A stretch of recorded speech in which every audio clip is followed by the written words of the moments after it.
Assalamualaikum warahmatullahi wabarakatuh. Selamat pagi, senang berjumpa kembali dengan kami dalam podcast santuy. Saya Eko dan di sebelah saya Pak Yuda. Akan kita bahas perkembangan hasil seleksi P3K 2021 dan segala sesuatu yang terkait di dalamnya. Oke Pak Yuda, selamat pagi menjelang siang Pak Yuda. Iya.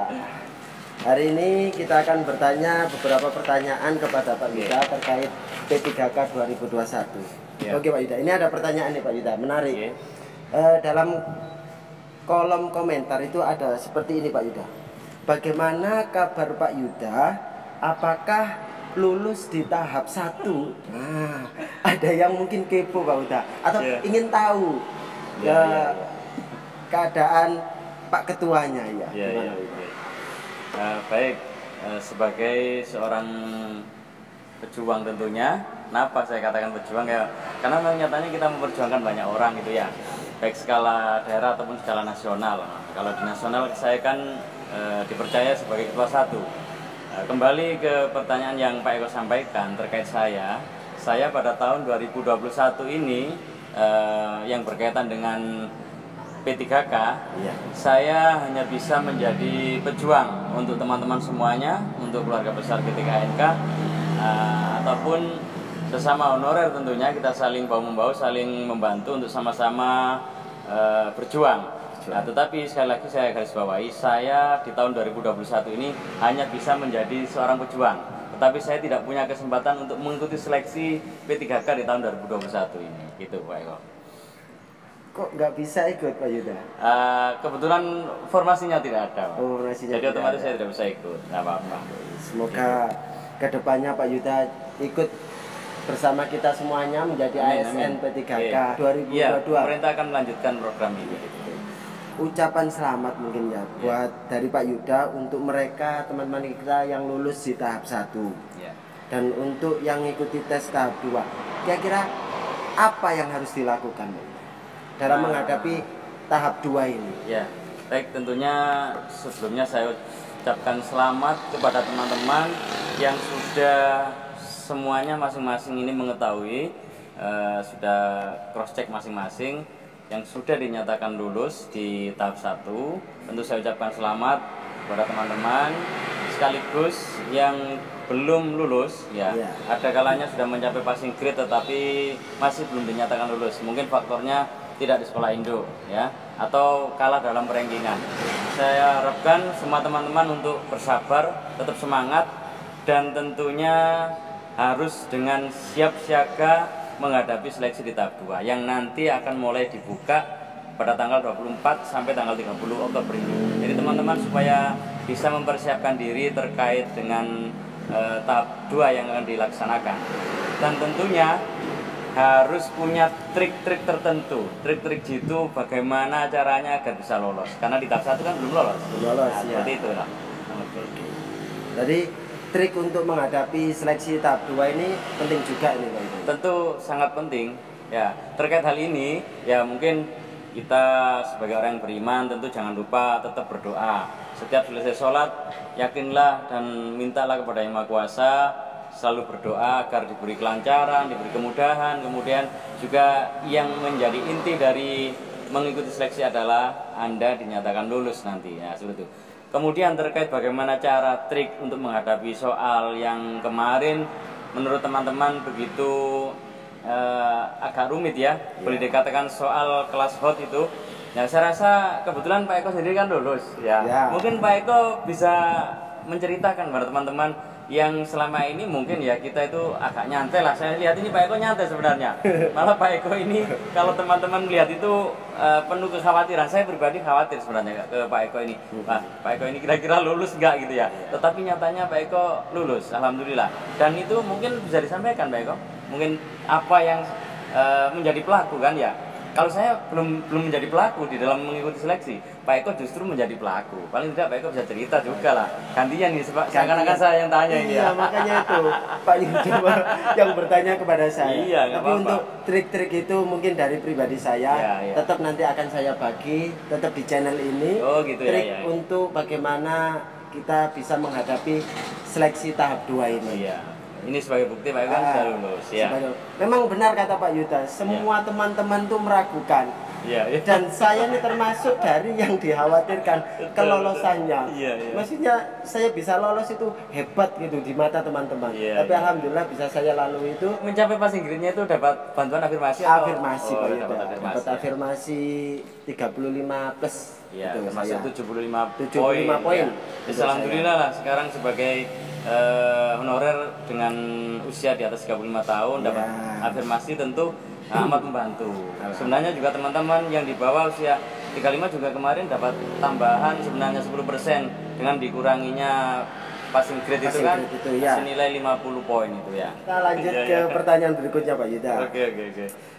Bagaimana dengan yang ini pertanyaan penting ini Pak Yuda. Iya. Bagaimana dengan teman-teman yang passing grade, teman-teman yang PG, namun tidak ada tempat formasi di situ dan dia tidak dinyatakan lulus. Ya.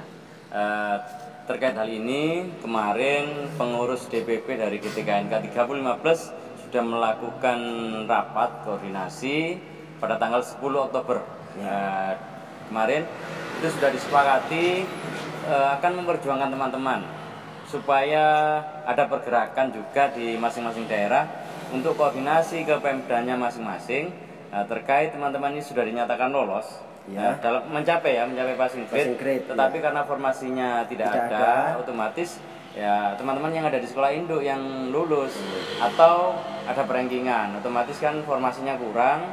Taruhlah contoh formasi cuma ada 2, cuman yang daftar ada 5, ya otomatis diambil 2 kan seperti itu. Nah, kalau kita sekarang ambil contoh di kabupaten kita, sebenarnya di suatu lembaga itu manakala ada honorer berapapun di sana, katakan 5, kok ternyata muncul 2 formasi, itu saya rasa perlu diperjuangkan sekiranya nanti bisa ada penambahan afirmasi. Formasi ya, bukan afirmasi. Jadi dari data real lapangan itulah ini perlu disampaikan kepada pihak-pihak terkait, apakah itu dinas pendidikan, apakah itu ke DPRD ataupun ke pihak bupati selaku puncak pimpinan di suatu kabupaten ataupun wali kota gitu ya. Dan ini kiranya bisa menjadi suara skala nasional. Kalau nanti menjadi suara skala nasional, saya rasa juga akan digaungkan, diramaikan oleh beliau-beliau yang ada di DPR RI. Itu salah satunya Komisi 10 ataupun Komisi 2 juga bisa. Nah, maka dari itu ini perlu adanya penambahan formasi kalau menurut saya, biar teman-teman tercover. Toh kenyataannya Mendikbud sudah mencanangkan perekrutan guru P3K ini 1 juta sekian, kan gitu, 1 juta lebih. Toh sekarang hanya mencapai 5.600-an. Ya, 5.600-an itu ya yang diajukan oleh Pemda. Nah, kenapa tidak diajukan kembali gitu kan? Nah, sebagaimana yang sudah dinyatakan Mendikbudristek saat pengumuman tanggal 8 itu sempat menyatakan, Mas Nadiem sempat menyatakan kekurangan ini supaya dipenuhi di ronde-ronde berikutnya dengan kalimat ronde-ronde berikutnya, itu artinya di tahap-tahap berikutnya. Nah, maka dari itu sebaiknya ya Pemda mengajukan kembali, toh ini anggarannya mumpung di cover dari APBN langsung dari pusat gitu ya, tidak ditangani oleh atau dianggarkan dari daerah, tidak gitu. Pertanyaan berikutnya nih Pak Yuda, untuk apa saran yang perlu disampaikan kepada teman-teman yang belum lolos tahap 1? Mungkin ada semangat spirit untuk mereka yang belum lolos di tahap 1. Saya berharap kiranya teman-teman bisa menjiwai ya. Saya bisa merasakan bagaimana rasanya teman kita yang ikut berjuang, mungkin yang ikut nemeni saya gitu ya, sampai tingkat nasional kita riwa-riwi lah, kita kesana kemari sampai ke ranahnya nasional. Ternyata di saat ikut seleksi misalnya ini tidak lulus, betapa istilahnya nelangsanya gitu ya. Sudah ikut berjuang, tidak cuma memperjuangkan dirinya, bahkan memperjuangkan orang lain. Nah, orang yang diperjuangkan itu lolos ya, tetapi dirinya tidak lulus. Nah, itulah yang beban saya rasa. Tetapi masih ada kesempatan di tahap 2 nanti. Nah, jangankan yang ikut berjuang, yang tidak ikut berjuang saja, yang tinggal menunggu hasil, apa perjuangan itu hasilnya, itu pun di saat dinyatakan tidak lulus, betapa bingungnya, betapa resahnya gitu ya, betapa nelangsanya juga, karena mungkin di batin mereka masing-masing itu sudah punya harapan sekian lama, sekian belasan bahkan puluhan tahun menjadi seorang honorer. Di saat ada seleksi tahun 2021 ini diharapkan betul agar dirinya itu berubah status dari seorang honorer menjadi ASN P3K. Nah, di saat namanya belum tercantum dalam data lolos, itu juga nelangsa kalau saya lihat, saya perhatikan.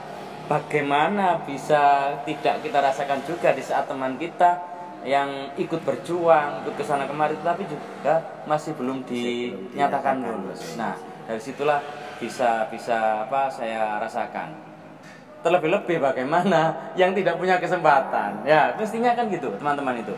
Saya rasa ya semoga sama-sama bisa bersabar lah teman-teman. Anda masih beruntung punya kesempatan untuk mengikuti seleksi bila dibandingkan yang sudah ikut berjuang ke sana kemari tetapi tidak punya kesempatan ikut seleksi. Ya, saya rasa masih perlu disyukuri walaupun belum lulus Pak Eko ya.